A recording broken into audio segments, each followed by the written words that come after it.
Pastor, thank you for staying with me. So, Pastor, you have migrated, you have transitioned, you have learned, now you are teaching. Did you ever get back to Antigua? And how was it? I got back to Antigua, and because I assimilated to the American culture, so much to learn. When I got back home, I really was amazed as to what I saw. I realized the streets were narrow. The gutters on both sides of the street run in water. But what really hit me was when I went to the marketplace and people that I knew as a young child who worked on the land was not entitled to Social Security because they work on the land, and these people lived in what we call shantytown type of houses, no electricity, still using the outhouse. And when you go to the market, they're literally following you, begging you to buy something from them so they can have food to eat. And last but not least, I never knew we were poor because we had everything we needed. We had mangoes, we had fruit, we had everything. I never knew I was poor until I got back to that poor country, and in spite of the coconut trees and the beach, I realized how poor I grew up and did not know I was poor because of love in our home. Love really does make a difference. Yes, it does. All And the way, all the way. and it is good to see that even though you left Antigua, you never left because you thought you were poor. You only left because you thought you wanted a better education and that kind of opportunity. Yes, that's true. It wasn't because we were poor, because my mother got up 5 o'clock in the morning. She went to the bakery. She made bread. She sold ice cream. Our house always had food, and my mother would get barrels of clothing. In America, back home we call it hand me down. I don't know what they call it here in America. So we had a lot of clothes and a lot of food and a lot of love. Thank I God for think love that and I think clothes. that sustained me. So you're back. You came back, and you continued with your daycare. But I needed to ask you a question that I'm sorry that I might have missed earlier. And my question is, was it really easy to transition? Because I think you said it took you almost 10 years before you became an immigrant. What was that like? Just that period. She back on my age again, people. A lady do not tell their age. But I understand your question. During my trying period, when my husband took my kids, for the first time I believed what he said was true, and I went out there into the world to try and learn all that I could learn so I will never have to feel the draft again. The only thing is that I found myself in a place of homelessness, literally looking for food in a trash can. I could have gone home if I had called my family and asked them to send me money for a ticket. They would have sent it. We call it putting everything in the hat for the family. Some of you all may know what I mean. But I was afraid if I go home, then I would never see my children again, because during that period of him stealing the kids, he turned me into immigration. I was in Salem County Jail in New Jersey for about a week. I was handcuffed, getting ready to be deported. Did not get deported. Went through a phase where I'm going to learn the streets. Because it's like you do everything right and stuff come at you. So let me try it wrong and see if I'll make it through. So I found myself one day with a group of people shooting up heroin in their toes. I ended up on crack. doing crack, smoking joints, just whatever. I just didn't care. And it was through that process. I remember one time saying to the people that I was hanging with, how come I don't feel how you all look? Because I didn't. Nose bleeding, people drooling, ice cream falling on the floor, they high. But I wouldn't get high. I didn't feel like they look. So I think that's when I realized God has his hand for me. With the homeless part, I really was walking the streets looking for my children. And there was a big car accident. I didn't hear the accident. I didn't see the accident. I was walking in a daze. And I remember this cop took me to a home for abused women. That's how I knew they had homes in America. And learn about welfare. Learn about all that at the home for abused women. So it was a process. Pastor, it's amazing to hear you say that but then now I understand why you said you've been there and back. So did you ever get in touch with your children that you've been looking for? They showed up at age 21 at my doorstep. Two beautiful young women. One was 21, one was 22, because this is a sidebar. My husband was one of those men, I don't care if the doctor says 6 weeks, you're my wife. So next thing I know, I was pregnant again. You're my wife, the doctor says 6 weeks, wifely duties time. So I don't remember having a period between the first and the second one.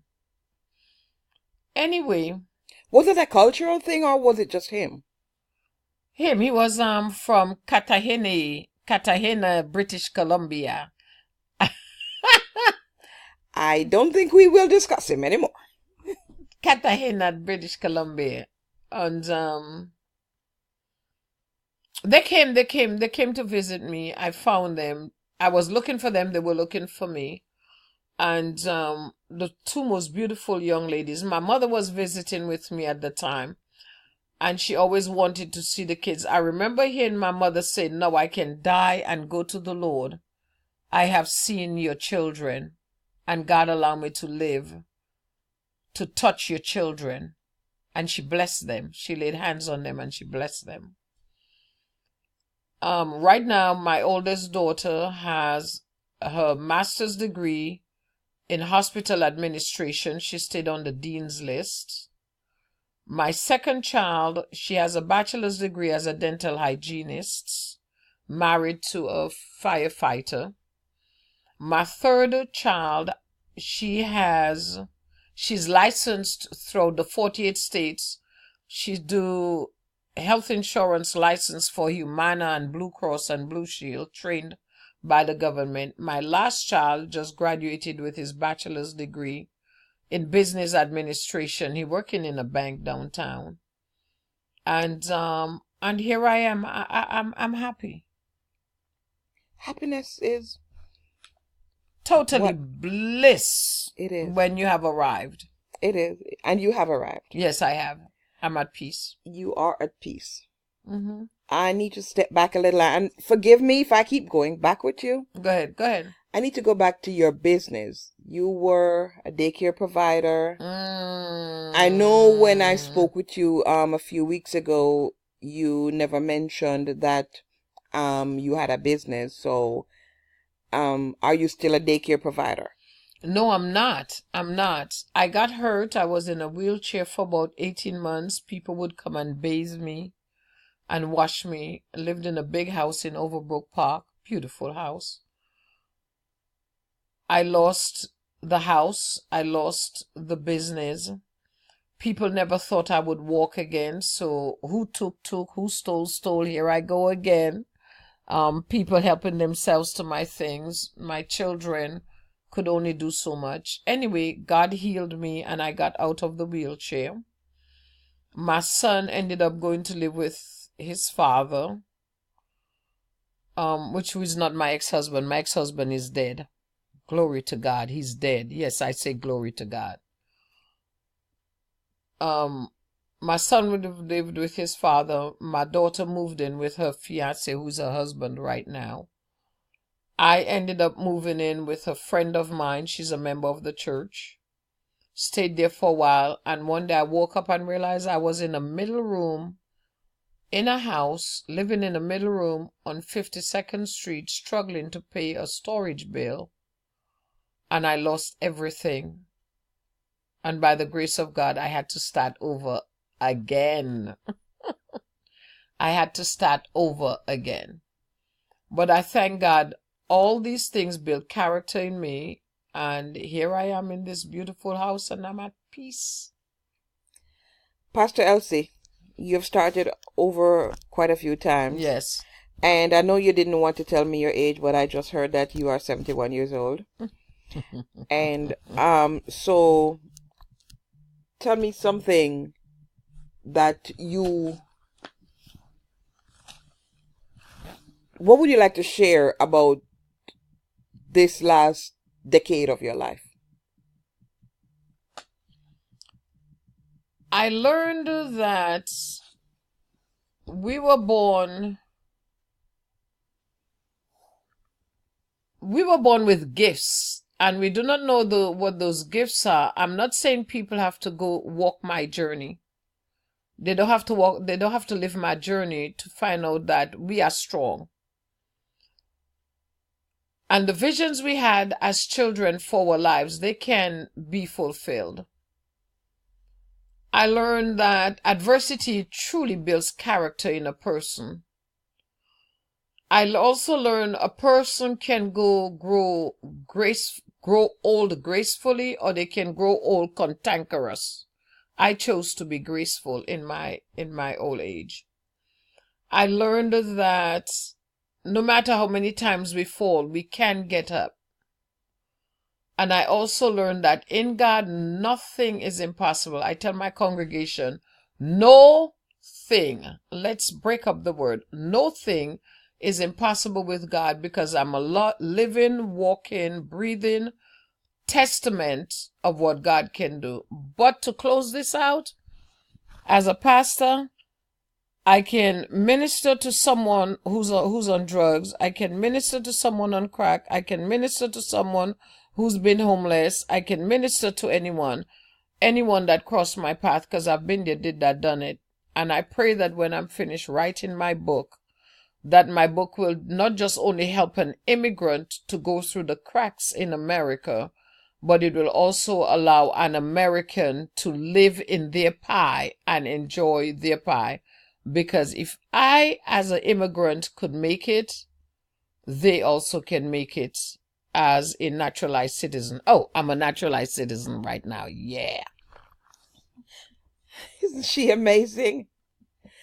Pastor. Yes, ma'am. I am honored for this opportunity to come and sit with you, because knowing you as a pastor, and my friends say, if you really want a good story, go and meet our pastor. I'm like, this lady doesn't know me. Is she gonna accept me? They say she's a pastor. She will. And I thank you. I thank you for having me in your home. I thank you for sharing so much of your personal data with me. I thank you that I'm sure this is going to give me a good grade. But more than anything else, knowing that you're an immigrant like myself, even though I've not had all of your struggles, and to hear someone who have had the struggles to share it with me, I'm honored. Don't make me cry. I am honored. And it feels different to speak to someone who has an experience, as against speaking to someone who heard about it. And someone who has not just had the experience, but who has grown above the experience. I like that. 50 years or 55 years in this country, or I guess it's more than that for you. I thank you. And I'm honored that you chose me to question because it's made me look at my life from a